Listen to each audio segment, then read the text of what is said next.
Hello friends, good morning সবাইকে। সবাই কেমন আছো? আশা করি খুব খুব ভালো আছো। তো বন্ধুরা, আমি জোরে কথা বলতে পারছি না কারণ আমার জ্বর। কেন আমার জ্বরটা হয়েছে সেটা আমি তোমাদেরকে অবশ্যই বলবো।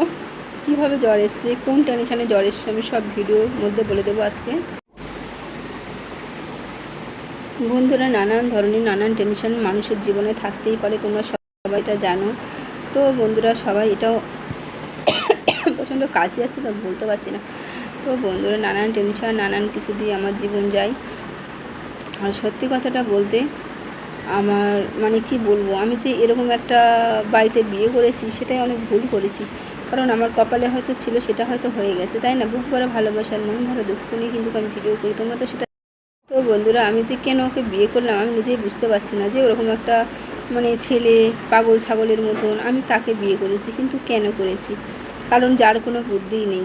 হ্যাঁ, যে মানে কি বলবো, বউকে ভালোবাসতে হয় সেটুকু তো সে জানে না।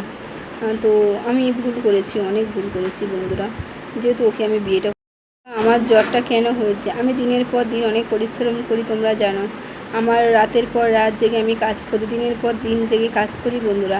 কিন্তু আমার যে স্বামী আছে না, সে কিন্তু কি বলবো, সে তো অনেক মানে কি অনেকটা ভালো, আবার অনেকটা খারাপ। আমি জানি না যে কেন। হয়তো সত্যি কথা বলতে আমার বিয়ের কোনো গল্পটা তোমাদের সঙ্গে করিনি, সেই জন্য হয়তো তোমরা সেটা বুঝতে পারো না।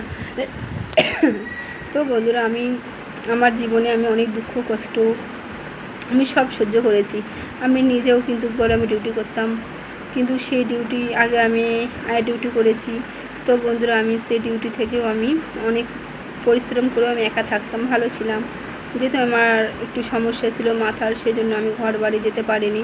তো যাই হোক বন্ধুরা, আমি অনেক জীবন আজকে যে জায়গায় আছি বামনগাছি, সেই বামনগাছিতেই আমি থাকতাম। এখানে লোকজন মানুষজন অনেক ভালো, তারা আমাকে আশা নিঃশ্বাসটুকু তারা দিয়েছে বন্ধুরা।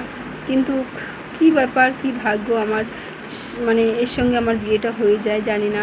তো বন্ধুরা, তো একে বিয়ে করে বড় ভুল করেছি। এর সাথে বিয়ে হওয়াটাই আমার ভুল। কারণ এ 2 দিন কাজ করবে তো 4 দিন কাজ করতো না, 5 দিন করবে তো 6 মাস করবে না। এরকম করে করে আমি আমার সংসারটাকে আমি নিজে টানতাম। যে জাগে মানুষ তখন বলতেই পারবে যে স্বামী ছেড়ে দিয়েছে, অনেক মানুষ নানান কথা বলবে। আমি সেই হিসাব করে বন্ধুরা আমি এর সাথে থাকি। ও ভালোবাসা কোনোদিন দামও দিতে পারতো না। এমনকি দিনের পর দিন রাতের পর রাত ছেলে মেয়েকে আমি না খাইয়েও রেখে দিয়েছি।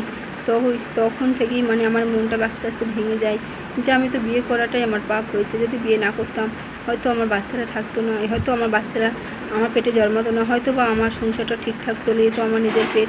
ওদের তো এতটা কষ্ট হতো না, যেহেতু ওরা ছোটো মানুষ, ওরা কোনো দোষ করেনি। কিন্তু ওরা যে না খেয়ে থাকে দিনের পর দিন রাতের পর রাত, আমার কিন্তু প্রচণ্ড কষ্ট হয় বন্ধুরা।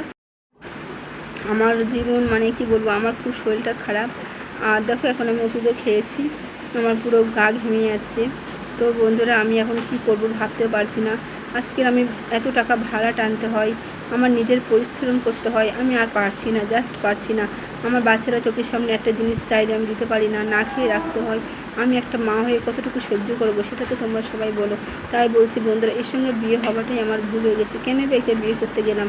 আমার মতন ভুল যেন কেউ না করে। তো যাই হোক, আর সত্যি কথা বলতে নিজের মনে নিজের কষ্ট দুঃখ আজকে তোমাদেরকে শেয়ার করলাম অনেক দিন পর যেহেতু। আর আমার প্রচণ্ড জ্বর, বমি বমি লাগছে, বেশি কথা বলতে পারছি না। আরও হয়তো গল্প ছিল তোমাদের সঙ্গে, আমি অবশ্যই অন্য সময় বলবো। তো বন্ধুরা, আজকের ভিডিওটা সবাই দেখো, যতটুকু পেরেছি আমি তোমাদের সামনে তুলে ধরেছি। কি করব বলো, যেহেতু আমার বিয়ে করাটাই অন্যায় হয়েছে, ভুল, সেই জন্য। তো বন্ধুরা, আমি আবার নেক্সট কোনো টাইমে আমি ভিডিও করি, তোমাদেরকে অবশ্যই দেখাবো। চলো বন্ধুরা, টাটা, আজকে সবাই সুস্থ থাকো আর সবাই ভালো থাকো।